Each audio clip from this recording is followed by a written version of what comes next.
Hi, everybody, and welcome to Exegetically Speaking, a podcast of the friends and faculty of Wheaton College, Wheaton, Illinois, and the Lanier Theological Library in Houston, Texas. My name is David Capes, and I am the Senior Research Fellow at the Lanier Theological Library and a former dean up there in Wheaton at the School of Biblical and Theological Studies. Our purpose in these podcasts is really very simple. We want to promote the study of biblical languages, Greek, Hebrew, Aramaic, so we can read the Bible more faithfully, study it more fully, and not just read it, but to live it. Today on Exegetically Speaking, Dr. John Walton, professor of Old Testament at Wheaton College. Been there. John, how long have you been there at Wheaton College? 20 years now. 20 years, all right. I guess they've decided to keep you, have they? We'll see. Guess so. Who knows? Yeah, I'm just teasing with you. But it's great to see you again. I'm looking forward to the time when I can be back on campus and see you face to face.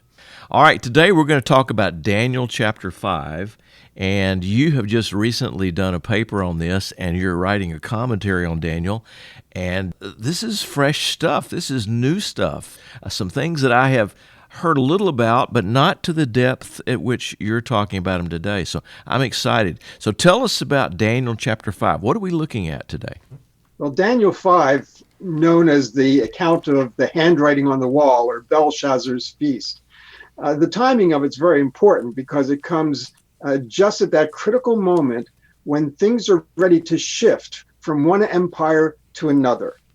The Babylonian army has been decimated in the north by the Persian forces, and the army really is no more. And Belshazzar is holed up in Babylon with his administrators, and they know that the Persian armies are coming down upon them with nothing to stop them. And that's the context for this banquet, which is very important because this is the night before Babylon falls. So there's a banquet going on, and the king is wondering what his destiny is going to be in this. Or does he? I mean, is he really wondering? And so there's a festival going on, and that this is a regular part of the rhythm of the year for the Babylonians. Right. The Babylonian New Year festival is called the Akitu Festival, and it's the time of the year when the god and king reaffirm their relationship and are re-enthroned. And so the king is enthroned again. He leaves his throne, and a lot of 11-day ritual goes on. And then at the end of it, the destinies are decreed, the god's support for the king, and the king is reinstituted on the throne. And so it's a very important festival, highly symbolic, and this is the opening to that festival. And of course, this is the very moment that Belshazzar wants to know that he has the support of the gods. He does not have the support of the army anymore. So the gods are the ones that are going to have to fight for him. And so this is a time when his destiny is decreed by the gods. So in the past, his expectation had been that he would be affirmed and his royal dynasty would continue, I suppose. Correct. But of course, in this passage, he's going to find out that things are going a different direction. A completely different direction. So one of the things we're going to talk about here are these temple vessels that have come from Jerusalem, it seems like. And an article has recently been published that indicates that these are very special temple vessels. These are not just kind of a mix of different things that they used. These are particularly vessels that were used to pour out libations before God. And these vessels are very special in Babylon because after some was poured out to the gods, then these would be used for the king to partake of what are called the leftovers, the remains of that which was offered. The whole idea of the king's involvement in this is that this would show the alliance between himself and the gods, that he's been chosen as a favorite. And therefore, when he's drinking of these vessels from the temple, he's not disrespecting Yahweh. Rather, when Israel was defeated, the belief was that Yahweh had been defeated, and he was then taken as a vassal to the Babylonian gods. And at this point, if the gods are ready to fight, they're calling in all their vassals.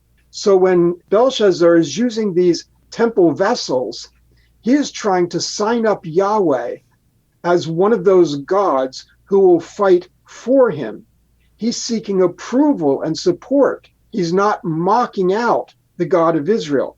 Now, of course, we learn from the Bible that God is supporting the Persians, Cyrus, right? Cyrus is his servant. He doesn't know that yet, though. That's right. That's right. Yeah. So Belshazzar is not going to come out on the right end of this one. So is this a typical thing in the ancient Middle East, the expectation that these gods have been defeated, but once they're defeated, they are enlisted to be, as you said, vassals for the other god? I mean, there's an expectation of that. Is that a common expectation? It is. I mean, think about it. When an army and a king are defeated, that king becomes a vassal. And it's the same thing with the gods.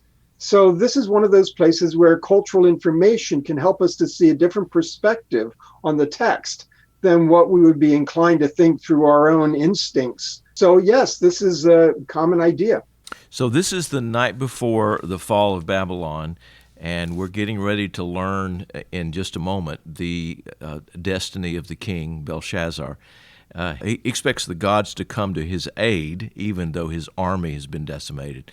He still thinks, perhaps, that at the last moment something could happen and the gods would pull it out for him.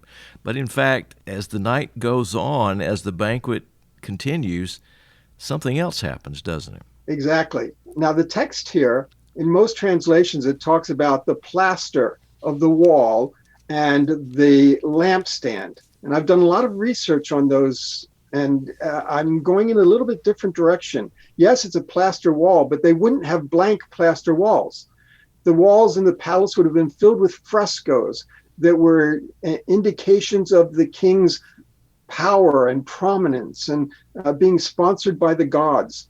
And so there was undoubtedly a fresco on that wall. And those frescoes typically portray the king standing before the god, and then the astral gods are represented. And I think that instead of translating near the lampstand, we should translate near the luminaries.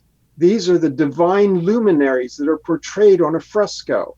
And again, we find that this then is a scene of power. It shows the king being supported by the gods. So the Akitu is about that divine support. The temple vessels are about the divine support. And now this fresco is expressing this divine support. So one of the things you showed me was a picture of a seated king. And on the walls, it looks like the sun, the moon, and the stars are represented. Is that what you mean by luminaries? Yeah, the luminaries, the astral symbols for the sun god, the moon god, some of the star like Venus, Ishtar. And so the god, and in this case, it was probably the moon god, Sin, because he's the one that Belshazzar's father Nabonidus was trying to put into a position of power. And so the luminaries are these gods represented in the fresco. Here is the moment when the idea of the divine support, the decree of his favorable destiny is supposed to be proclaimed. But instead, this hand, presumably on the fresco, sort of emerges and begins to write on the wall. So is there already a hand represented on the fresco, you think? A king's hand, That's my perhaps? thought. Okay. So it's not just a human hand that just materializes out of thin air. It kind of emerges from the fresco, if I've got the scene figured out correctly. Okay. And begins writing.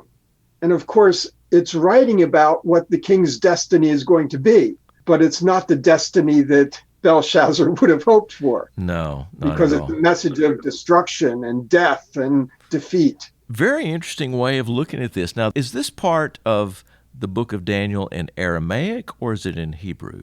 No, this is in the Aramaic section. Okay. And you mentioned that the word that's often translated lampstands is really a unique word, and perhaps better to be translated, as you said, by the luminaries. What caused you to think that? Well, because everyone noticed what a strange word this was. The normal Hebrew word or Aramaic type word is menorah. We know it well. And this is Nebraska, and it didn't fit at all. We said we didn't know this word, and any connection to it looks like it just means something that's bright and glows. So people said, oh, it must be a lampstand. But that's because they were thinking that the plaster wall was blank. Once you understand that there is likely a fresco, and you understand the nature of frescoes of the Assyrian and Babylonian periods, then you know that there are luminaries in the picture. That's always there in the iconography. Yeah, and I'm persuaded. I'm very persuaded by the fact of what you're describing here as, no blank walls here to write on, but something much more symbolic and significant, because as I have seen these kinds of things, there is no blank space. Everything that you could show to depict the prominence of the king, the power of the king. There would be, a variety of statues as you walked in, and there'd be a variety of, of soldiers and others. And anybody who's been to the major European museums has seen all of the wall panels with all the reliefs. And these are power, propaganda, legitimation, intimidation. Yes. That's the role they serve. Yeah. And no, they wouldn't have a whole blank wall in an audience chamber. Yeah. So at the end of the day, the king is not affirmed. The king does not have the gods on his side. He's doomed. His destiny is decreed. He will die, and Babylon will fall. And Yahweh has not been enlisted as a vassal of the god Sin or Marduk or any of the other gods. Correct. In fact, Yahweh is supporting Cyrus, and Cyrus will triumph. Cyrus will triumph. This is Isaiah 45 comes to mind as I'm thinking through that.